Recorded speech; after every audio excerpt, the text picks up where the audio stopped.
নবী আপনি বলে দিন, যদি তোমরা মৃত্যু থেকে পালিয়ে বেড়াও, এই পালিয়ে বেড়ানো তোমাদের কিছুতেই কোনো কাজে আসবে না।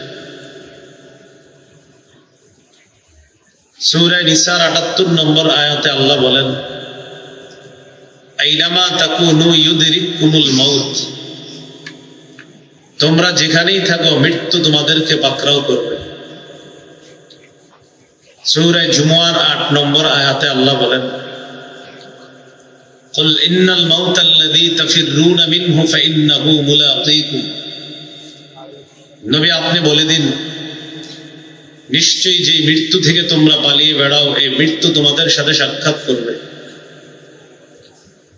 সূরা আরাফের ৩৪ এবং সূরা ইউনূসের ৪৯ নম্বর আয়াতে আল্লাহ বলেন, লিকুল্লি উম্মাতিন আজাল ইযা জাআ আজালুহুম ফালা ইস্তাখিরুনা সাআতাও ওয়ালা ইস্তাকদিমুন, প্রত্যেকটি উম্মতের মৃত্যুর সময় নির্ধারণ করা। যখন মৃত্যু চলে আসবে তখন আগেও না পরেও না, তার নির্ধারিত সময় তার মৃত্যু হয়ে যাবে।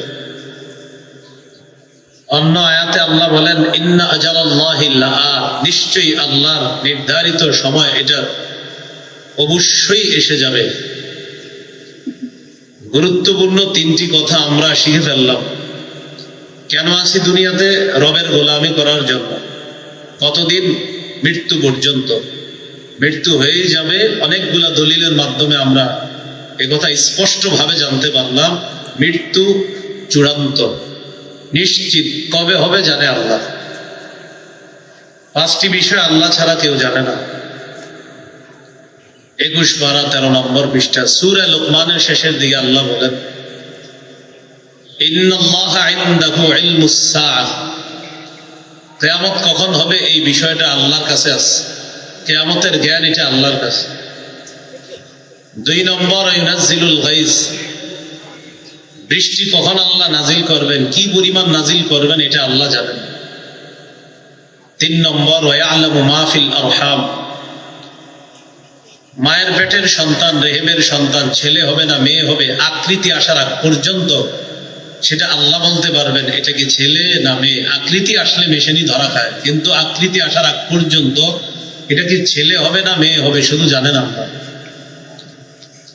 ৪ নম্বর, ওয়ামা তাদরি নাফসুম মাযা তাকসিবু গাদা, কোন মানুষ জানে না আগামীকাল কি উপার্জন করবে। আমার আপনার আশা থাকে কালকে আমি এটা এটা কামাই করব, এই করব, এটা আশা থাকতে পারে, তবে আসলে কি হবে এটা আল্লাহ জানে। ৫ নম্বর, ওমা তাদরি নাফসুম বিআইয়ি আরদিন তামুত, কোন মানুষ জানে না কোথায় কোন জমিনে সে মৃত্যুবরণ করবে। ৫টি বিষয় আল্লাহর কাছে আছে। ৫টি বিষয়ের জ্ঞান শুধু আল্লাহর কাছে। এই ৫টির মধ্যে একটি হলো মৃত্যু। মৃত্যু কখন কোন জমিনে কোথায় হবে এটা জানেন আল্লাহ, তবে হবে এই কথা নিশ্চিত। কখন হবে জানেন আল্লাহ। আবার চলে আসি ৩ কথায়, কেন দুনিয়াতে আসি? আল্লাহর গোলামি করব। ২ নম্বর, কতদিন গোলামি করব? মৃত্যু পর্যন্ত। ৩ নম্বর, মৃত্যু হয়েই যাবে এ কথাই চূড়ান্ত সত্য কথা এবং চিরসত্য কথা এবং এটাই নিশ্চিত কথা। এই হলো আজকের আলোচনার ভূমিকা। মূল আলোচনা আমি আপনাদের সামনে ৫টি কথা বলবো ইবাদত সম্পর্কে। কেন সৃষ্টি করেছেন? ইবাদত। এই ইবাদত সম্পর্কে ৫টি কথা বলবো। ৫ কথা শেষ হবে, আলোচনাটিও শেষ হয়ে যাবে ইনশাআল্লাহ। মনোযোগ সহকারে আলোচনাটি শুনলে আশা করি আমি এবং আপনারা আমরা উভয়ে মিলে মিশে কিছু কথা শিখতে পারবো ইনশাআল্লাহ।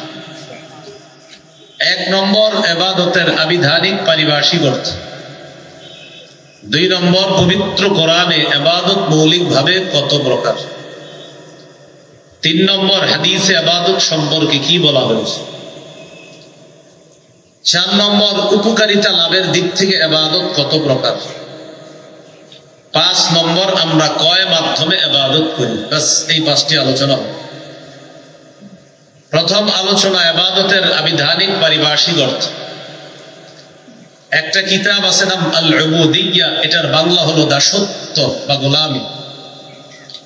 এই কিতাবের ২৩ নম্বর পৃষ্ঠা আছে। ইবাদতের আসল অর্থ হলো আযুল্লু, নত হওয়া, বিনয়ী হওয়া, নম্র হওয়া। আল ইবাদা ফিল ইসলাম একটা কিতাব আছে, এই কিতাবের 28 নম্বর পৃষ্ঠা আছে, কুল্লু খুদুইন লাইসা ফাওকাহু খুদুউন। ইবাদত বলা হয় প্রত্যেক এমন বিনয়কে যেই বিনয়ের পর আর বিনয়ী হওয়া যায় না, এটাকে বলা হয় ইবাদত। এই কিতাবেরই 30 নম্বর পৃষ্ঠা আছে, আল ইবাদাতু হিয়া তাআতু মা গায়াতিল খুদু', চূড়ান্ত বিনয়ের সাথে আল্লাহর আনুগত্য করাকে ইবাদত বলে। যেমন একটু আগে এসে দেখেছি আপনারা এশার সালাত জামাতে আদায় করেছেন। যারা আদায় করতে পেরেছেন, জামাতে হোক অথবা একাকীও করে ফেলেছেন হয়তো অনেকে আদায়, আল্লাহ সকলের সালাতকে ভুল ত্রুটি থাকলে ক্ষমা করে দিয়ে আল্লাহ কবুল করে নেন। যারা আদায় করতে পারিনি, মাইকের আওয়াজ যদ্দূর যাচ্ছে, এই আওয়াজের মধ্যে আমার কথা, যে মা বোনরা সহ যারা শুনছেন, যদি এশার সালাত করে না থাকেন করে নেন, আল্লাহ যেন সকলকে পড়ার তৌফিক দান। এশার নামাজ আজকে যারা পড়েছেন অথবা একটু পরে পড়বেন বলে আশাবাদী। এই এশার নামাজের মধ্যে যতগুলা মুসল্লি ছিলেন, এদের মধ্যে যার বিনয়ী হওয়াটা, যার আনুগত্য প্রকাশ করাটা সবচাইতে বিনয়ের সাথে হয়েছে, আল্লাহর কাছে আজকের এশায় যে সবচেয়ে বেশি ছোট হিসাবে নিজেকে আল্লাহর কাছে উপস্থাপন করেছে, তার ইবাদতটা আল্লাহ তত বেশি কবুল করছে। এটা হলো ইবাদতের আবিধানিক অর্থ, চূড়ান্ত বিনয়ের সাথে আল্লাহর আনুগত্য করা। আজকে থেকে যত নামাজ পড়ব, যত ইবাদত করব, প্রতিটি ইবাদতে যেন আমি সবচেয়ে বেশি আল্লাহর কাছে ছোট হতে পারি, নত হতে পারি, আল্লাহ তৌফিক দান করেন। ইবাদতের পারিভাষিক অর্থ আল উবুদিয়্যাহ কিতাবের 23 নম্বর পৃষ্ঠা আছে, আল ইবাদাতু হিয়া ইসমুন জামিউন লিকুল্লি মা ইউহিব্বুহু আল্লাহু ওয়া ইয়ারদাহু মিনাল আকওয়ালি ওয়াল আ'মালিজ যাহিরা ওয়াল বাতিনা। সহজে অনুবাদ করি আমি, আমার, আপনার, আমাদের প্রকাশ্য কথা, প্রকাশ্য কাজ, গোপন কথা, গোপন কাজ যদি আল্লাহ পছন্দ করেন, এটা ইবাদত। এখন আমি আপনাদের সামনে কথা বলতেছি প্রকাশ, আপনারা যারা কথা শুনতেছেন প্রকাশ, আমার বলা আর আপনাদের শ্রবণ করা, এটা যদি আল্লাহ পছন্দ করেন, তো আমার বলাটা এবং আপনাদের শ্রবণ করা উভয়টাকে আল্লাহ ইবাদতে গণ্য করে নিশ্চিত সওয়াব দিয়ে দিচ্ছে। তাহলে কি শিখলাম? আমাদের গোপনে বলা, গোপনে করা, প্রকাশ্যে বলা, প্রকাশ্যে করা, এটা যদি আল্লাহ পছন্দ করেন, এটাই ইবাদতের মধ্যে আল্লাহ গণ্য করে দিচ্ছে। আজকের প্রথম আলোচনা শেষ, 2 নম্বর আলোচনা। পবিত্র কোরআনে ইবাদত মৌলিক ভাবে কত প্রকার? পবিত্র কোরআনে ইবাদত মৌলিক ভাবে 2 প্রকার। 1 নম্বর আল উবুদিয়্যাতুল আম্মাহ, এটার বাংলা হলো সাধারণ দাসত্ব।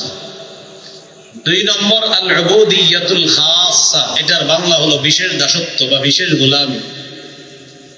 পবিত্র কোরআনে গোলামি 2 প্রকার, 1 নম্বর সাধারণ গোলামি, 2 নম্বর বিশেষ গোলামি। সাধারণ গোলামির মধ্যে সবাই অন্তর্ভুক্ত, যেমন আল্লাহ কিছু সিদ্ধান্ত আছে যেগুলো ইমানদাররা স্বেচ্ছায় মেনে নেয়, বেঈমানরা অনিচ্ছায় মেনে নেয়। অসুস্থ হওয়া, ইমানদাররা এটা স্বেচ্ছায় মেনে নেয়, এটা ইমানদাররা মেনে নেয় যে আল্লাহর ফয়সালা, আমি অসুস্থ হয়েছি। বেঈমানরা অসুস্থ হয়, ফয়সালাটা কার? বলেন কার? কিন্তু বেঈমানরা এটা মেনে নেয় না, কিন্তু ফয়সালা কার? আল্লাহ। তো আল্লাহর এই ফয়সালা তারা ফিরাইতেও পারে না। এই যে ফিরাইতে পারে না, এর মানে না চাইলেও এখানে তারা আল্লাহর সিদ্ধান্ত মেনে নিতে হচ্ছে। এটাকে বলা হয় সাধারণ দাসত্ব। ইমানদাররা চাল খায়, ডাল খায়, বেঈমানরা চাল ডাল খায়নি। বলেন, চাল ডাল কে দেয়? চাল ডালের রিজিকটা আল্লাহ দেয়, এটা হলো আল্লাহর ফয়সালা। ইমানদার স্বেচ্ছায় মানে, বেঈমানরা চাল ডাল আল্লাহর থেকে নেয়, কিন্তু বেঈমানরা এটা স্বীকার করে না। এটাকে বলা হয় সাধারণ দাসত্ব। আল্লাহর কোনো ফয়সালা বেঈমানরা স্বীকার করে না যে এটা আল্লাহ, কিন্তু বাধাও দিতে পারে না। এই যে আল্লাহর ফয়সালাটা অনিচ্ছায় হলেও মেনে নিচ্ছে, এটা সাধারণ দাসত্ব বা সাধারণ গোলাম। সূরা মারইয়ামের 93 নম্বর আয়াতে আল্লাহ বলেন, ইন কুল্লু মান ফিস সামাওয়াতি ওয়াল আরদি ইল্লা আতির রহমানি আবদা। আসমান জমিনের যত মানুষ আছে, আসমান জমিনের যারা আছে, সবাই রহমানের কাছে দাস রূপে উপস্থিত হবে। সবাই রহমানের কাছে দাস হয়ে উপস্থিত হবে। 2 নম্বর বিশেষ দাসত্ব বা বিশেষ গোলামি। বিশেষ গোলামির মধ্যে সবাই অন্তর্ভুক্ত না, বিশেষ গোলামির মধ্যে শুধুমাত্র আল্লাহর বিশেষ বান্দা যারা, তারা অন্তর্ভুক্ত, তথা ইমানদাররা। বলেন আলহামদুলিল্লাহ। সূরা ফুরকানের 63 নম্বর আয়াতে আল্লাহ বলেন, ওয়া ইবাদুর রহমানিল্লাযীনা ইয়ামশুনা আলাল আরদি হাওনা। রহমানের বান্দা তারা যারা জমিনে নত হয়ে চলে, বিনয়ী হয়ে চলে। দুনিয়ার মধ্যে সবাই নত হয়ে চলে না। ইমানদার যারা আল্লাহর কাছে আত্মসমর্পণকারী মুসলমান, তারা বিনয়ী হয়ে চলে। এই বিনয়ী মানুষগুলাকে আল্লাহ বিশেষ মর্যাদায় আল্লাহর জান্নাত দান করবে, কারণ তারা বিশেষ। বলেন তারা কি? আল্লাহ আমাকে আপনাকে সকলকে বিশেষ বান্দা হয়ে যেন আল্লাহ তাআলার বিশেষ বান্দা হিসাবে জান্নাতে যেতে পারি, আল্লাহ তৌফিক দান করেন। এই হলো আজকের 2 নম্বর আলোচনা। আজকের 3 নম্বর আলোচনা, পবিত্র হাদিসে ইবাদত সম্পর্কে কি বলা হয়েছে, এই ব্যাপারে কয়েকটি দৃষ্টান্ত আমরা জানব। দৃষ্টান্ত নাম্বার 1, আবু দাউদের 1479 নম্বর হাদিস। রাসূলুল্লাহ সাল্লাল্লাহু আলাইহি ওয়াসাল্লাম বলেন, আদ-দুআউ হুয়াল ইবাদা। দোয়া করাটা এটাও একটা ইবাদত। দোয়া করাটাই ইবাদত। জুতা কিনতে গেলেন, আল্লাহকে বললেন, আল্লাহ আমি জুতা কিনবো, আমার জুতাটা যেন ভালো হয়, এটা আল্লাহকে বললেন। এই যে বললেন আল্লাহকে, এটাই ইবাদত হয়ে গেছে, সওয়াব পেয়ে গেছে।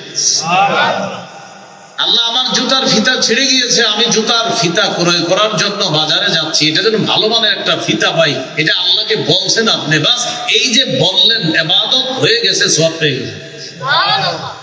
আল্লাহ আমি একটা সুই ক্রয় করার জন্য বাজারে যাচ্ছি, আমার এই সুইটা যেন মানুষের জন্য ক্ষতিকারক না হয়, আল্লাহকে যে আপনি বললেন, এই বলাটা ইবাদতের অন্তর্ভুক্ত হয়ে গেছে। মনে থাকবে কথাগুলা? আল্লাহ আমি আমার অসুস্থ খালাকে, মামাকে দেখার জন্য রওনা করলাম, আমার সফরকে আপনি সহজ করে দিয়েন, নিরাপদ করে দিয়েন। আমি যেন নিরাপত্তার সাথে, নিরাপদে, জান মালের অ্যাক্সিডেন্ট থেকে হেফাজত হয়ে আমি আমার অসুস্থ খালাকে দেখে আবার যেন আমি নিরাপদে ফিরে আসতে পারি, এটা আল্লাহকে আপনি বললেন। আপনি এই বলাটা ইবাদতে গণ্য হয়ে গেছে, আপনি সওয়াব পেয়ে গেছেন। এটা কি বলেন? আল্লাহকে আপনি বললেন, আল্লাহ আমি এখন একটা টিস্যু ক্রয় করবো, এই টিস্যুটা যেন আমার নাকের জন্য ক্ষতিকারক না হয়, এটার গ্রাম যেন আমার জন্য কোনো অস্বস্তির কারণ না হয়, এটা আল্লাহকে বললেন। এটাও আপনার ইবাদতে গণ্য হয়ে যাবে। এই জন্য বুঝাইতে চাইলাম, দোয়া করা ইবাদত। ছোট থেকে ছোট এগুলাও রাসূল সাল্লাল্লাহু আলাইহি সাল্লাম বলছে, আল্লাহর কাছে যাও। এই জন্য আল্লাহর কাছে খুব বেশি পরিমাণে দোয়া করা, চাওয়া। কত পরিমাণ চাইবেন? আমার পাশে যিনি বসা আলেমে দিন, তিনি যদি আমাকে 3-4 বার ডাক দেয়, 5 বারের বার আমি রাগ হয়ে বলবো, কি আপনি বলেন এতবার ডাকেন কেন? রাগ হয়ে যাবে। একবারে বলবো বলেন, আবার বলবে বলবো বলেন, আবার বলবে বলবো বলেন, আবার বললে একটু রাগ হয়ে বলবো, হ্যাঁ বলেন, আবার বললে আরে কি হয়েছে বলেন। মানুষকে বারবার ডাকলে মানুষ রাগ করে, আল্লাহকে না ডাকলে আল্লাহ রাগ করে। মানুষকে বারবার ডাকলে রাগ হয়ে যায়, এত বেটার বেটার করেন, বুঝলেন? আল্লাহকে না ডাকলে আল্লাহ রাগ করে। সুবহানাল্লাহ। এটাই খালেক আর মাখলুকের পার্থক্য। মাখলুককে বারবার ডাকলে মাখলুক মেজাজ খারাপ করে, খালেককে না ডাকলে খালেক রাগ হয়ে যায়। মান লাম ইয়াসআলিল্লাহ ইয়াগদাব আলাইহি। রাসূলুল্লাহ সাল্লাল্লাহু আলাইহি সাল্লাম বলেন, আল্লাহর কাছে না চাইলে আল্লাহ রাগ করে, মানুষের কাছে বারবার চাইলে মানুষ রাগ করে। ভিক্ষুক একবার, দুইবার, তিন চারবার, পাঁচবার চাইলে রাগ করে বলে, এই বেটা তোরে কতবার দেব, যা। আমার রবের কাছে না চাইলে রব রাগ করে। এবার আপনারা আমারে বলেন, রবকে কতবার ডাকা দরকার? বলেন হিসাব ছাড়া। বলেন কতবার ডাকা দরকার? কারণ আমার রব না ডাকলে। এই জন্য আল্লাহর কাছে খুব বেশি দোয়া করা। এখানে গুরুত্বপূর্ণ একটি কথা আপনাদেরকে বলি। অনেকে আছে আমরা আল্লাহর কাছে দোয়া করি, কিন্তু যেই মুহূর্তে দোয়াটা করি ওই সময় অনুযায়ী অনেক সময় আমার দোয়াটা মঞ্জুর হয়। আল্লাহর কাছে আপনি দোয়া করে বললেন, আল্লাহ আগামী মাসের 1 তারিখে আমার একটা চাকরির ইন্টারভিউ আছে, আমার ইন্টারভিউটা যেন সহজ হয়, আমি যেন চাকরিটা পেয়ে যাই। আল্লাহ আমার চাকরিটা খুব দরকার, এটা আল্লাহকে আপনি বললেন। প্রথম কথা হলো, আল্লাহকে যে এই মাসে পুরা প্রতিদিন বলতেছেন, এই যতবার বলতেছেন ততবার ইবাদত হিসাবে এটা অন্তর্ভুক্ত হয়ে যাচ্ছে। আপনার ইবাদতের লিস্টে এই বলাটা যোগ হয়ে যাচ্ছে, আবার সওয়াবও পেয়ে যাচ্ছে। এটা প্রথম কথা। দ্বিতীয় কথা, আগামী মাসের 1 তারিখে ইন্টারভিউ দিচ্ছেন, চাকরি হয় না, ইন্টারভিউ ভালো হয়। এখন আপনি ইমাম সাহেব এসে ধরছেন, হুজুর এতবার কইল না। এই জন্য মনে রাখবেন, বলেন আজকে থেকে যত দোয়া করব, সবাই বলেন, দোয়া করার পর 4টি কথা মাথায় রাখ। হয়তো আমার রব নগদ দোয়াটি কবুল করবেন। 2, নগদ কবুল না করে আমার জন্য যখন মঙ্গল তখন কবুল করবে।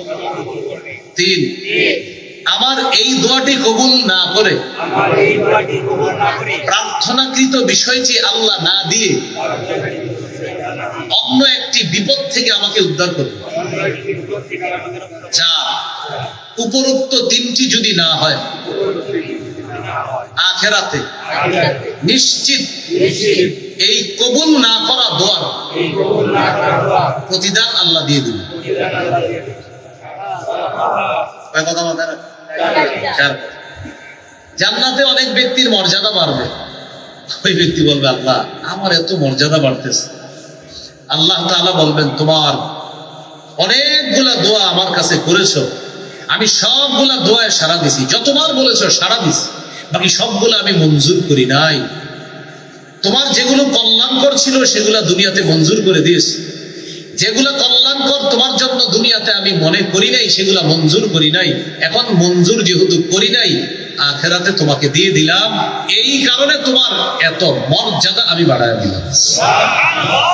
কোন বর্ণনায় এসেছে ওই ব্যক্তি তখন বলবে, ইস দুনিয়াতে যদি আমার আরো কিছু দোয়া কবুল না হইতো তো মর্যাদা আরো বাড়ত। তাহলে আল্লাহর কাছে যে দোয়াটা করবো, আমার চাওয়া অনুযায়ী আল্লাহ দিয়ে দিবে। আগামী মাসের 1 তারিখে আল্লাহ আমার যেন চাকরিটা হয়, হতে পারে ওই দিনই হয়ে যাবে। 2 নম্বর কি, ওই দিন হবে না, আমার মঙ্গল অনুযায়ী চাকরিটা হবে, তো ওই দিন চাকরিটা আমার হয় নাই। 2 মাস 3 মাস পরে আমি আরেকটা ইন্টারভিউ দিছি, ওটার বেতন 50, আগের চাকরির বেতন ছিল 30,000, 30,000 ওয়ালা চাকরিটা আল্লাহ আমাকে ব্যবস্থা করে দেয় নাই। 2 মাস পরে 50,000 বেতনের চাকরিটা আল্লাহ ব্যবস্থা করে দিছে। তাহলে বলেন তো রবের ফয়সালা কল্যাণকর কিনা? না আমার আপনার মনে হয়েছে কি তোর চাকরিটা হইল না, 3 মাস পরে যখন 50-60,000 বেতনের চাকরি হয় তখন কয় আলহামদুলিল্লাহ, আল্লাহ যাক ভালো হয়েছে, আগেরটা হয় না। মা বাবারে গিয়ে কি বলে, আম্মা ভালো হয়েছে, আগের চাকরিটা হয় না। কেন? আম্মা আগেরটা যদি হইতো ওটার বেতন ছিল 30, এখন যেটা হয়েছে আলহামদুলিল্লাহ 50,000 টাকা, আম্মা ভালো হয়েছে। তখন কি বলে, আল্লাহ যা করে ভালোর জন্য, এটা ঠিক না? আচ্ছা, তাহলে দোয়া করা এটা ইবাদত। সবাই বলেন দোয়া করা কি? আমি যত দোয়া করব সব ইবাদতে গণ্য হবে, সওয়াব তো নিশ্চিত পেয়ে যাব। হ্যাঁ, মঞ্জুর করবে কিনা আল্লাহ আমার কথাটা, এটার জন্য 4টা অপশন আমরা শিখে ফেললাম। আল্লাহ আমাদেরকে কথাগুলা মনে রাখার তৌফিক দান। আমিন। তিরমিজির হাদিস 2201 নম্বর হাদিস। এই হাদিসের মধ্যে আসছে রাসূলুল্লাহ সাল্লাল্লাহু আলাইহি সাল্লাম বলেন, আল ইবাদাতু ফিল হারজি কা হিজরাতিন ইলাইয়া। ফিতনার জামানায় আমার কোন উম্মত ইবাদত করা আমি নবীর কাছে হিজরত করার সমতুল্য হয়ে যায়। সুবহানাল্লাহ। আমরা এখন কলহ বিপর্যয় ফিতনার জামানায় আছি। এই জামানায় যারা আল্লাহর ইবাদত 1 মিনিট করতে পারতেছেন, শুকরিয়া আদায় করবেন যে আধা মিনিট আল্লাহর ইবাদত করতেছে, তার চাইতে আল্লাহ আপনাকে আধা মিনিট বেশি তৌফিক দান করছেন। যে ব্যক্তি আল্লাহকে 100 বার ডাকার সুযোগ পেয়েছেন, সুযোগ পাওয়ার পর শুকরিয়া আদায় করবেন যে 99 বার রবকে ডেকেছে, আলহামদুলিল্লাহ আল্লাহ ওর চেয়ে একবার আমাকে বেশি স্মরণ করার তৌফিক দান করছে। যে 100 বার 1000 বার আল্লাহকে ডাকার সুযোগ পাবেন, শুকরিয়া আদায় করবেন। 999 বার যে রবকে স্মরণ করতে পারছে, শুকরিয়া আল্লাহ আপনি তার চেয়ে একবার বেশি আমাকে তৌফিক দিয়েছেন। বুঝাইতে চাইলাম, মসজিদে যিনি আইসা আধা ঘন্টা বসে আছেন, আপনি শুকরিয়া আদায় করবেন ওই ব্যক্তির চেয়ে আল্লাহ আপনাকে বেশি তৌফিক দান করেছেন যে 25 মিনিট মসজিদে ছিল। আপনি শুকরিয়া আদায় করবেন, আলহামদুলিল্লাহ আজকে আমি আধা ঘন্টা ছিলাম, অন্যজন 25 মিনিট ছিল। রব আপনার শুকরিয়া, আধা ঘন্টা তো আমার কোনো গুনাহ হয় নাই, শুকরিয়া আদায় করবেন। এটা কি বুঝাইলাম? ইবাদতের সুযোগ যত বেশি পাইবেন এই জামানায়, আপনি শুকরিয়া আদায় করবেন। কেন? নবী বলছে এটা ফিতনার জামানা। এই জামানায় ইবাদত করাটা আমি নবীর কাছে হিজরত করার সমান। আবু দাউদের হাদিস আছে, নবীজি বলেন শেষ জামানায়, ফিতনার জামানায় আমার এক উম্মত ইবাদত করলে আল্লাহ তাআলা তাকে 50 জনের সওয়াব দান করবেন। সাহাবীগণ নবীজির সামনে, সাহাবীগণ প্রশ্ন করলেন আজরু 50, হুজুর আপনি যে বললেন 50 জনের সওয়াব দান করবে, এই 50 জন কারা? এটা কি ওই যুগের 50 জন নাকি আমাদের 50 জন? কথার কথা, এই এলাকার কেউ ইবাদত করলেন, তাকে আল্লাহ 50 জনের নেকি দান করলেন। এখন এই 50 জন কি আপনার এই এলাকার নাকি নবীর সামনে যারা ছিল তাদের? নবীজি বললেন শোনো, আজরু 50 মিনকুম, তোমরা 50 জন ইবাদত করলে যেই সওয়াব পাইতা, তোমাদের 50 জনের নেকি ফিতনার জামানায় আমার এক উম্মতকে আল্লাহ দান করবে। এজন্য এই জামানায় ইবাদত এক তো করতে পারা, রবের শুকরিয়া বেশি আদায় করবেন আর বলবেন আল্লাহ আজকের চেয়ে কালকে যেন একটু আপনারে বেশি স্মরণ করতে পারি, আপনি তৌফিক দিয়েন। পরের দিন আল্লাহকে বলবেন আল্লাহ আপনার শুকরিয়া, গত 2 দিন আমাদের যে পরিমাণ তৌফিক দিয়েছেন ইবাদত করার, আগামীকালকে যেন আরেকটু বেশি পারি। মাবুদ আমি ফিতনার জামানায় আছি, এই জামানায় ইবাদত করা আপনার নবীর কাছে হিজরত করার মতো, এই জামানায় ইবাদত করা 50 জনের নেকির সমপরিমাণ। আল্লাহ এই সুযোগগুলো যেন আমি গ্রহণ করতে পারি, আপনি আমাকে বেশি থেকে বেশি তৌফিক দান করুন। সবকিছুর কৃতিত্ব কাকে দেওয়া? ইবাদত করতে পারার কৃতিত্ব আল্লাহকে দেওয়া, আবার ভবিষ্যতে করতে যেন পারি এটা আল্লাহর কাছে চাওয়া। এজন্য তো আল্লাহ আমাদেরকে সূরা ফাতিহায় শিখিয়ে দিয়েছে ইয়াকা না'বুদু ওয়া ইয়াকা নাস্তাঈন। অর্থ কি? আমরা আপনারই ইবাদত করি এবং আপনার কাছেই সাহায্য চাই। এর মানে কি? এর মানে তাফসীর এটাও একটা, এই যে এশার নামাজ পড়লাম, আল্লাহ আমরা আপনারই ইবাদত করি, এর মানে এশার নামাজটা এটা আপনার ইবাদত। ওয়া ইয়াকা নাস্তাঈন, আবার আপনার কাছেই সাহায্য চাই। এর মানে হলো আল্লাহ আগামী যে ফজরের নামাজটা আছে এটা যেন পড়তে পারি, আপনার কাছে অগ্রিম সাহায্য চেয়ে রাখলাম, আপনি তৌফিক দিন।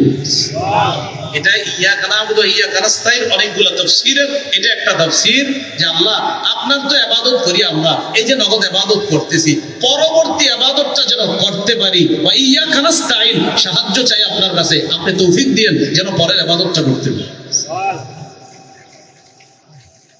আরেকটা হাদিস শুনেন, মুসনাদ আহমদ হাদিসের কিতাব 6895 নম্বর হাদিস। এই হাদিসের মধ্যে আসছে রাসূলুল্লাহ সাল্লাল্লাহু আলাইহি সাল্লাম বলেন ইন্নাল আবদা ইযা কানা আলা তরিকাতিন হাসানাতিন মিনাল ইবাদা সুম্মা মারিদা কিলা লিল মালাকিল মুআক্কালি বিহি উকতুব বিমিসলি আমালিহি ইযা কানা তালিকা। কোন ব্যক্তি ইবাদতের সুন্দর একটা পদ্ধতি গ্রহণ করেছে, এই ব্যক্তি নিয়মিত ইবাদতটা করে, সুম্মা মারিদা, একদিন অসুস্থ হয়ে গেছে। এইখানে যারা আছেন অভ্যাস আছে একজনের নিয়মিত 10 পৃষ্ঠা কোরআন তেলাওয়াত করে, ফজরের পরে 10 পৃষ্ঠা পড়ে, মাগরিবের পরে 10 পৃষ্ঠা নিয়মিত উনি এক পারা কোরআন তেলাওয়াত করে, কথার কথা বলবো, অথবা সকালে 5 পৃষ্ঠা, সন্ধ্যায় 5 পৃষ্ঠা, এইভাবে নিয়মিত 10 পৃষ্ঠা কোরআন তথা আধা পারা কোরআন পড়ে নিয়মিত। এখন এই ব্যক্তি ইবাদত করে, প্রতিদিন কোরআন পড়ে, রব খুশি হয়। একদিন অসুস্থ হয়ে গেছে, এই দিন আর কোরআন পড়তে পারতেছে না। হাদিসে আসছে নবীজি বলেন, কোন বান্দা যদি ইবাদতের সুন্দর একটা পদ্ধতি গ্রহণ করার পর অসুস্থ হয়ে যায়, আর যদি সে ওই ইবাদতটা করতে না পারে, আপনি প্রতিদিন কোরআন পড়তেন, হঠাৎ আজকে অসুস্থ হয়ে গেছেন, আজকে ইবাদতটা করতে পারেন না, আপনি যেই টাইমে কোরআনটা পড়তেন ওই টাইমে উজরের কারণে শুয়ে আছেন, আল্লাহ ফেরেশতাকে বলে, ও ফেরেশতা, আমার বান্দা সুস্থ থাকলে আজকে ইবাদত করতো, ও মাজুর উজরের কারণে আজকে ইবাদত করতে পারতেছে না, সমস্যা কি? আমি আল্লাহ তো কম দিতে পারি না। ও এই টাইমে অন্যান্য দিন ইবাদত করলে যে সওয়াবগুলা লেখতা, আজকেও ইবাদত না করলেও অতীতের সওয়াবগুলার মতো আজকেও সওয়াব লিপিবদ্ধ করবে। সুবহানাল্লাহ। এজন্য বলেন ইবাদত করবেন নি? সবাই বলেন ইনশাআল্লাহ। আল্লাহ তৌফিক দান, আমিন। তাহলে দোয়া করা, বলেন ইবাদত, দোয়া করা এই যুগে ইবাদত করা, নবীর কাছে কি করা সমতুল্য? হিজরত করা। আর আরেকটা জানলাম, নিয়মিত সুন্দর ইবাদত যদি করতে পারি, হঠাৎ অসুস্থ হয়ে গেল, আল্লাহ মায়া করে ওই ইবাদত করা কালীন যে সওয়াবটা আল্লাহ দিতেন, উজরের কারণে শুয়ে আছি, আল্লাহ সওয়াব বন্ধ করবেন না। সুবহানাল্লাহ। আরেকটা হাদিস শুনেন, সহিহুল জামে হাদিসের কিতাব 4214 নম্বর হাদিস। এই হাদিসের মধ্যে আসছে, ফাদলুল ইলমি আহাব্বু ইলাইয়া মিন ফাদলিল ইবাদাহ। সাধারণ জনগণের নফল ইবাদতের মর্যাদার চাইতে আলেমের ইলম অন্বেষণের মর্যাদা আমি নবীর কাছে আরো বেশি দামি। সুবহানাল্লাহ। সাধারণ জনগণের নফল ইবাদতের মর্যাদা অনেক বেশি। আলেম ইলম অন্বেষণ করে ঘরে বৈশা বৈশা, এই আলেমের ইলম অন্বেষণের মর্যাদা সাধারণ জনগণের নফল ইবাদতের মর্যাদার চাইতে ক্ষেত্র বিশেষ নবীর কাছে বেশি প্রিয়, বেশি দামি। এটার কারণ, একজন আলেমের ইলম অন্বেষণ করার পর, সঠিক বিদ্যা অর্জন করার পর, তার এই সঠিক বিদ্যা একটা জাতির পরিবর্তন হয়, একটা সমাজের পরিবর্তন হয়। এই জন্য আলেমের ইলম অন্বেষণের মর্যাদা আল্লাহ রাসূল বলেন সাধারণ জনগণের নফল ইবাদতের মর্যাদার চেয়ে আরো বেশি। কারণ আলেমের এক কথায় একটা জাতির মধ্যে পরিবর্তন এসে যেতে পারে। এটা হলো আলেমের ইলম অন্বেষণের একটা আলাদা পাওয়ার। সঠিক বিদ্যার কারণে একটা জাতিকে আল্লাহ পরিবর্তন করে দেন। আল্লামা আহমদ শফী রহমাতুল্লাহ আলাইহি এক আহ্বানে পুরা বাংলাদেশের মুসলমান এক হয়েছিল কিনা বলে? আলেমের ইলম অন্বেষণ ক্ষেত্র বিশেষ, আলেমের মর্যাদা আল্লাহর কাছে অনেক বেশি। তো যাই হোক, এর মানে আপনারা ইবাদত ছেড়ে দিয়ে দাও। হাদিসের অনুবাদ কি? সাধারণ জনগণের নফল ইবাদতের মর্যাদা তো অবশ্যই আছে। তো বলছে আলেমের ইলম অন্বেষণের মর্যাদা, এটাও ইবাদত। সাধারণ জনগণ নফল নামাজ পড়া, এটাও ইবাদত। আলেম ইলম অন্বেষণ করা, এটাও ইবাদত। উভয়টা ইবাদত। নবী বলেন ক্ষেত্র বিশেষ আলেমের ইলম অন্বেষণ নামক ইবাদত যেটা, এটার মর্যাদা আমার কাছে আরো বেশি। সুবহানাল্লাহ। আল্লাহ আমাদেরকে কথাগুলো মনে রাখার তৌফিক দান করেন। আমিন। এই হলো হাদিসে ইবাদত সম্পর্কে কিছু গুরুত্বপূর্ণ বিষয় আমরা জানলাম। 1 নম্বর আলোচনা গেল আবিধানিক পারিভাষিক অর্থ। 2 নম্বর আলোচনা হলো পবিত্র কোরআনে ইবাদত গোলামি বা দাসত্ব 2 প্রকার। 3 নম্বর আলোচনা গেল পবিত্র হাদিসে ইবাদতের প্রায়োগিক অর্থ।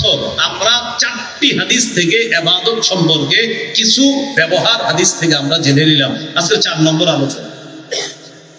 এটা আমার সাথে একটু বলেন সওয়াব কামাই করার দিক থেকে ইবাদত 2 প্রকার। অর্থাৎ আমরা 2 মাধ্যমে ইবাদত করে সওয়াব কামাই করি। 1, নিজে ইবাদত করে সওয়াব কামাই করি। 2, অন্যের সাহায্যে ইবাদত করে সওয়াব কামাই করি। যেমন ফজরের নামাজের আগে সুন্নত কয় রাকাত? 2 রাকাত। যোহরের আগে 4 রাকাত। যোহরের পরে ফজরের আগে 2, যোহরের আগে 4, হলো কত? 6। যোহরের পরে 2 হলো কত? 8। মাগরিবের পরে 2 কত হলো? 10। এশার পরে 2 কত হলো? 12। এই 12 রাকাত সুন্নত কি জামাতে পড়েন না একা একা? একা একা। তাহলে এই সুন্নত একা একা ইবাদত করি, এই ইবাদতের সওয়াবটা আমি নিজে কইরা পাই। সুবহানাল্লাহ। রাসূলুল্লাহ সাল্লাল্লাহু আলাইহি সাল্লাম বলেন, কেউ যদি নিয়মিত 12 রাকাত সুন্নতের পাবন্দি করে, ওয়াজাবাত লাহুল জান্নাহ, আল্লাহ তার জন্য জান্নাত ওয়াজিব করে দেয়, তার জন্য জান্নাত ওয়াজিব হয়ে যায়। সুবহানাল্লাহ। নিয়মিত 12 রাকাত সুন্নত পড়ব। ইদানিং কালে আবার নতুন নতুন অনেকে ইসলাম শিখার পর আপনাদের সাধারণ জনগণরা এসে বলে, ভাই সুন্নত না পড়লে কি গুনাহ হবে? এটা আপনাদেরকে বোঝাবে। এই জাতীয় কথা যারা বলবে, আপনার সাথে পাল্টা প্রশ্ন করবেন, ভাই গুনাহ হবে না সওয়াব হবে, এটার আগে আপনার কাছে আমি জানতে চাই, আপনি বলেন আপনার জন্য জান্নাত ওয়াজিব হোক, এটা কি আপনি চান নাকি চান না? এখন বলেন মুসলমান হইলে কি বলবে? জান্নাত ওয়াজিব হোক এটাই চাই, কিন্তু এটা বলবে না কখনো যে জান্নাত ওয়াজিব হোক আমি চাই না। যদি কেউ এসে আপনাকে বলে, ভাই সুন্নত না বললে কি গুনাহ হবে, আপনি এত সুন্নত করেন কেন, আপনি পাল্টা প্রশ্ন করবেন, আপনার জান্নাত ওয়াজিব হোক এটা আপনি চান কিনা? যদি বলেন হ্যাঁ, মুসলমান হিসাবে তো হাই বলবে, আর যদি না বলে তাহলে তো আপনি বলবেন, ভাই আপনি যেহেতু নাই বলছেন আপনার সাথে কথা নেই। যদি বলে হ্যাঁ আমি চাই, তাহলে বলবেন তো নিয়মিত 12 রাকাত সুন্নত পড়বেন। হাদিসে আসছে, কেউ যদি নিয়মিত 12 রাকাত সুন্নতের পাবন্দি করে, ওয়াজাবাত লাহুল জান্নাহ, তার জন্য জান্নাত ওয়াজিব হয়ে যায়।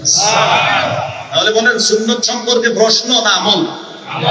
সুন্নত সম্পর্কে প্রশ্ন হবে না আমল হবে? আমল। মানে অর্থাৎ আপনি যাতে বলেন না আপনি সুন্নত করেন না, কিছু হবে না, মানে এরকম একটা অবস্থা। আল্লাহ আমাদেরকে হেফাজত করেন। যারা নিয়মিত সুন্নত ছেড়ে দেয়, সুন্নত ছাড়তে এক পর্যায়ে ওরা ফরজও ছেড়ে দিবে, মনে হয়। এই জন্য সুন্নত গুলো গুরুত্ব দিব, ফরজ গুলোর তো গুরুত্ব দিতেই হবে, কোনো সন্দেহ নেই। সফরে থাকলে ভিন্ন মাসালা, কিন্তু আপনি যখন কোনো কাজকর্ম নাই, সফরে নাই, তখন আপনি এই মাসালা, এই প্রশ্ন কেন জিজ্ঞাসা করেন, ভাই সুন্নত কি পড়তেই হবে? আমি জানতে চাই আপনি সুন্নতটা না পড়ে করবেন নাকি, সেটা বলুন। আপনি এত কি কাজ আছে যে আপনি সুন্নত পড়বেন না? এটা এসে জিজ্ঞাসা কখন ইমাম সাহেব, আপনার 1টা বাজে 10 মিনিট আগে, জামাত হলো 1টায়, মানে জামাতের এখনো 40 মিনিট বাকি আছে। ওই টাইমে এসে হুজুর সুন্নত না বললে কি কিচ্ছু হবে? আরে ভাই 40 মিনিট তো এখনো আছে, আপনি কি করবেন সেটা বলেন। কিছু করবে না, উনি ফিতনা করবে এলাকায়, এটাই উদ্দেশ্য। তাহলে সব কামাই করার দিক থেকে ইবাদত কয় প্রকার? 1 নাম্বার নিজে ইবাদত করে সব কামাই করা, যেমন সুন্নত নামাজগুলা পড়া। রাসূলুল্লাহ সাল্লাল্লাহু আলাইহি সাল্লাম বলেন, কেউ যদি নিয়মিত 12 রাকাত সুন্নতের যত্ন নেয়, ওয়াজাবাত লাহুল জান্নাহ, তার জন্য জান্নাত ওয়াজিব হয়ে যায়। সুবহানাল্লাহ। 2 নাম্বার অন্যের সাহায্যে ইবাদত করে সওয়াব কামাই করা, যেমন জামাতের সাথে নামাজ পড়া। জামাতের সাথে নামাজ একা পড়া যায় না, কমপক্ষে দুইজন লাগে। এই জন্য জামাতের সাথে নামাজ পড়া, এটা হলো অন্যের সাহায্যে ইবাদত। রাসূলুল্লাহ সাল্লাল্লাহু আলাইহি সাল্লাম বলেন, একাকী নামাজ পড়ার চাইতে জামাতে নামাজ পড়লে 27 গুণ বেশি সওয়াব আল্লাহ দান করেন। সুবহানাল্লাহ। তাহলে একটা হলো নিজে ইবাদত করে সওয়াব কামাই করা, আরেকটা অন্যের সাহায্য। নিজে ইবাদত করে সওয়াব কামাই করার আরেকটা দৃষ্টান্ত আমরা সবাই পড়ি, আলহামদুলিল্লাহ। এই যে আপনারা নিজে নিজে পড়েন আলহামদুলিল্লাহি রাব্বিল আলামিন, যতটা অক্ষর আছে প্রতিটা অক্ষরে আপনি সওয়াব পেয়ে যাবেন। তিরমিজি 2910 নম্বর হাদিস, রাসূলুল্লাহ সাল্লাল্লাহু আলাইহি সাল্লাম বলেন, মান ক্বারা হারফান মিন কিতাবিল্লাহ ফালাহু বিহি হাসানাহ ওয়াল হাসানাতু বিআশরি আমসালিহা। কেউ যদি কোরআনের একটি অক্ষর পড়ে, তার আমলনামায় 10টি নেকি লিপিবদ্ধ হবে। সুবহানাল্লাহ। এইজন্য কোরআন পড়বেন। মসজিদে বসে রয়েছেন সুন্নত পড়া, এখনো 10 মিনিট বাকি আছে, জামাতের কাজ, সময়গুলো কাজে লাগান। আলাপ করেন না, গল্প করেন না, সুবহানাল্লাহ পড়েন। হুজুর অনেকক্ষণ পড়ছি, আলহামদুলিল্লাহ পড়েন, লা ইলাহা ইল্লাল্লাহ পড়েন, আল্লাহু আকবার পড়েন। হুজুর সব পড়ছি, এরপরে সময় রয়ে গেছে, সামনে মসজিদের সামনে কোরআন আছে, আমপারা আছে, ওইটা নেন, আমপারার সূরাগুলো বইসা পড়েন, যেগুলো পারেন আবার পড়েন, যতবার পারেন পড়েন। কুল হুয়াল্লাহ 3 বার পড়েন, একবার পড়েন 10 পারা কোরআনের সওয়াব, আরেকবার পড়েন কোরআনের 2/3 অংশের সওয়াব, আরেকবার পড়েন আবার কোরআনের আপনার পুরা 30 পারা কোরআনের সওয়াব। তো আপনি এইভাবে সূরা ইখলাস পড়তে থাকেন, 10 বার সূরা ইখলাস পড়েন, জান্নাতে একটা ঘর নির্মাণ হয়েছে। তো আপনার 10 মিনিট বাকি আছে, গল্প গুজব না করে জান্নাতে ঘর বানাইতে থাকেন। কি করবেন? দুনিয়াতে না পারলেও জান্নাত বানাইতে থাকবেন। কুল আল্লাহু আহাদ, বাবা 10 বার বলবেন, জান্নাতে একটা ঘর, 10 বার বলবেন, জান্নাতে একটা ঘর। সুবহানাল্লাহ। এজন্য মাঝে মাঝে 10 তলা 20 তলার দিকে যখন দুনিয়াতে তাকাইবেন, তাকানোর পর মনের মধ্যে যখন আফসোস আসবে, 10 তলা বিল্ডিংটা যদি আমার হইতো, সাথে সাথে 10 বার সূরা ইখলাস পড়বেন, ওইটা 10 তলার দিকে তাকায় বলবেন, তুমি 10 তলা তো কি হইছে, আমিও জান্নাত একটা বানাইছি। তোমারটা ক্ষণস্থায়ী, আমারটা চিরস্থায়ী। কি মনে থাকবে আপনাদের? যেটা এটা কি চিরস্থায়ী, আর দুনিয়ারটা তো যখন দেখবেন বড় বড় বাড়ির দিকে তাকায় মনে আফসোস আসে, তখন কি করবেন? আউযুবিল্লাহ বিসমিল্লাহ কইরা কুল হুয়াল্লাহ 10 বার করে তখন মনে মনে বলবেন এটা ক্ষণস্থায়ী। আমি যেটা নির্মাণ করেছি ইনশাআল্লাহ আমি যদি আল্লাহর কাছে সেটা পেয়ে যাই সেটা হবে চিরস্থায়ী। সময়গুলো কাজে লাগাবো তো ইনশাআল্লাহ। তাহলে নিজে ইবাদত করে সওয়াব কামাই করা, আরেকটা অন্যের সাহায্যে ইবাদত করে সওয়াব কামাই করা।